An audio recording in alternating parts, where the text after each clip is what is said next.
Corona virus की दूसरी लहर की तबाही से बचने के लिए हुकूमत कातालूनिया ने 15 रोज के लिए सख्त इकदामात का ऐलान कर दिया। बार रेस्टोरेंट सिर्फ होम डिलीवरी सर्विस दे सकते हैं। ऐसे रेस्टोरेंट्स जो किसी होटल के अंदर कायम हैं, वो सिर्फ होटल के कस्टमर्स को ही सर्विस दे सकते हैं। तहम 50% अफराद की हद रखनी होगी। खरीदारी की तमाम दुकानें खुल सकती हैं, मगर सबको 30% अफराद की हद कायम रखनी होगी। पेलुकेरिया की दुकानें खुल सकती हैं, उन पर पाबंदी नहीं है। मसाज सेंटर बंद रहेंगे।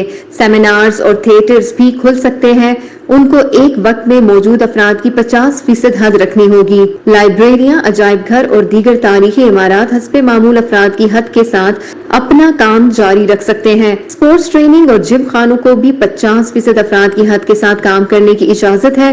फैमिली और दोस्तों के साथ मुलाकात के लिए एक दूसरे के यहाँ जा सकते हैं। हुकूमत की ताकीद है कि मुलाकातों का सिलसिला कम से कम किया जाए। एक वक्त में ज्यादा से ज्यादा 6 अफराद इकट्ठा होने की इजाजत है। अगर आपके हमसायों का आपके साथ ताल्लुक अच्छा नहीं और आप पाबंदी की खिलाफ वर्जियों के मुर्तकिब हो रहे हैं, तो वो शिकायत के लिए इस मौके का फायदा उठा सकते हैं। अवामी मुकामात पर होने वाली मुलाकातों में खाने पीने की ममानत होगी। गली मोहल्लों में मौजूद अवामी पार्क शाम 8 बजे बंद हो जाया करेंगे।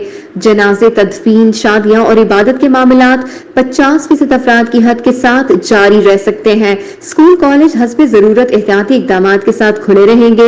यूनिवर्सिटी में तालीमी क्लासेस मुअत्तल कर दी गई हैं, सिर्फ प्रैक्टिकल क्लासेस जारी रह सकती हैं। ऐसे लोग जो सरकारी या गैर सरकारी दफातर में काम करते हैं, उनके लिए हुकूमत टेली टरबाजों पर जोर दे रही है, यानी घर बैठकर कंप्यूटर के जरिए काम करने को तरजीह दें।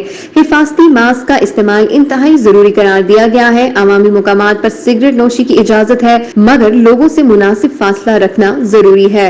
जमील अशरफ, जज्बा न्यूज, बार्सिलोना। इमिग्रेशन और तारकीने वतन की खबरों से बाखबर रहने के लिए हमारा YouTube चैनल सब्सक्राइब करें और बेल आइकन को क्लिक करें।